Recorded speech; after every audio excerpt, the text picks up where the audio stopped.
wax ba ñuy monté di defar seen liste ndax xamoon na ni Bart warul nekk ku mën a jiite liste bi El Hadj Mouhamadou Diouf. D'abord di ko mastaw parce que comme tout citoyen sénégalais bu am décision de justice bu dal sa kaw bu la neexul mais di wax rek ni gisuma ci loxo état parce que bu leen fàtte ni man ñi ma bokkaloon sàmm sa kàddu xam nañ ko sama wax du deñ benn la bis bi ñu njëkkee toog di wax waxu tête de liste dama leen mënu ko nekk parce qu'il n'est pas éligible on peut prendre le risque nag bu fekkee communication lañ ci bëgg bàyyi ko ci bu turam tëbee Khalifa ñëw donc je pense la question de l'éligibilité du question fekkee dañuy wax rek dëgg te yàlla tax vraiment bu fekkoon benn injustice sentir naa ko ci dégg nañ ma mais un citoyen qui se lève boo xamul man xawma ki ñuy wax kan la dem demander pour que kii nga xam ni éligible ñu rendre sa démission ñu poser à sa démission l'autorité administrative agit tey boo jógee di wax looy wax citoyen boobu warul dem dénoncer Mamadou Diallo warul dem dénoncer je dois m'attaquer à ce citoyen pour lui dire que tu dois pas lire une loi l'interpréter dem dénoncer ko comme l'a dit tout à l'heure Fadilou même ay njoñom dañ naan la même bu fekkee loi la donc pour dire que sur cette question li nga mën mooy mastaw mais gisuma fu état gisuma fu autorité politique du régime actuel agir et quoi qu'on puisse dire je sais un peu le président Ousmane avec qui j'échange le plus souvent distance bi mu am mais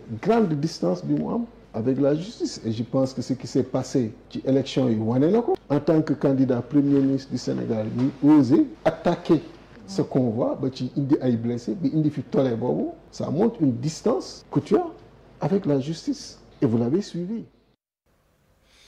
ñu ngi noonu Déthié Fall Assane yëkkati na kàddu moom mi ne woon ci seen biir teeloon na leen ko wax xaw ma ndax dañ ko fullaalul wala dañ ko daal dégluwul mais teeloon na ko wax ni ko mënoo jiiteel liste bi ndax doo mënoo nekk candidat après nag ginnaaw ba def mel ni kon weddi na ci biir wax ji ne Ousmane Sonko mën na ci ginnaaw mais yoon moo tranché.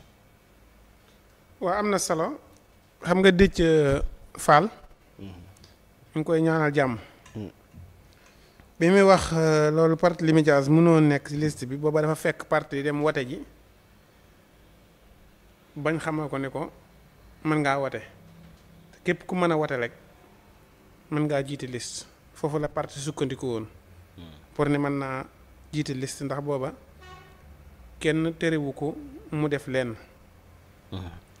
looloo tax kon mu jiite liste bi moom it bu fekkee araftu woon na leen it affaire bi jàlloon na waaye li mu wax ci Ousmane Sonko mu ne yoonam nekku ci. waaw man su ma doon journaliste ba toog dinaa ne ko kon lan moo tax Ousmane Sonko seetaan.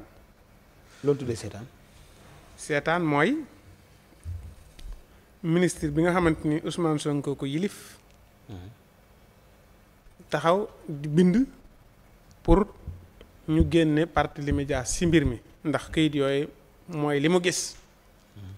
lu tax Ousmane néew ko ndax leneen am na fi lu bokkut ak génne ko Ousmane mën na ko laaj.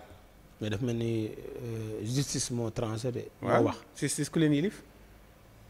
non justice dafa am ay texte nag Assane. ku leen yilif la maanaam non non xaar Ousmane Sonko ministre bi la yilif mais li yiliful texte. waaw ministre bi moo yilif texte yi.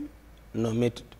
texte yooyu bu mais neexoon texte yi kenn amul droit di ko changer. texte yi bu neexoon ministre bi mu jël ko yóbbu ko ensemble ñu dindiwaat defaraat. ñu yóbbu texte bi changé. waaw ñu tas changé texte bi. tas defaraat ba mu baax. ah bon waaw oui. acca waaw acca. lépp parce que Ousmane moom ministre bi la yilif. ay nit a ko def mais texte bi moom Ousmane yilifu ko. loolu lépp ay nit a ko def. waaw kon Ousmane journaliste bi da war na laaj Déthié Fall ni ko waa Déthié Ousmane lan moo tax mu seetaan bu ko defee moom dana ko indil li tax mu seetaan ba mbir mi am. ndax su seetaanu toon mbir mi mën naa bañ a am. tey jii bu fekkoon ni toog na daal ni dem nañ ensemble national gis nañu liste Yewwi Askan Wi gis nañ nangam léegi nag ñu ngi leen di ñaan ñoom ñi nga xamante ni ñooy waa sàmm sa kàddu waa ñu ñëw ñu ànd liggéey seen njiit parti Limidias na ñëw ñu liggéey pour réew mi mairie yeet na ñëpp àndandoo kon kenn du xalaat jëlee ko fa kon bagage yi na mu fa doon nelawee noonu lañ koy bàyyee mu nelawee mais nag lim ni tekk seetaan bàyyi ñoom ñu def yoon def seen liggéey xañ na moo tax ñu génne ko ensemble.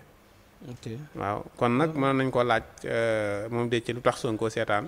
mais xam nga yow mardi bi ñuy tàggoo fii da nga leeral sa position wane ni maanaam wax saay-saay si yaay kan ni leen nag saay-saay bu ñëw ci yow am ay pexe yu ñaaw da nga ko jëflanteek moom. bu baax.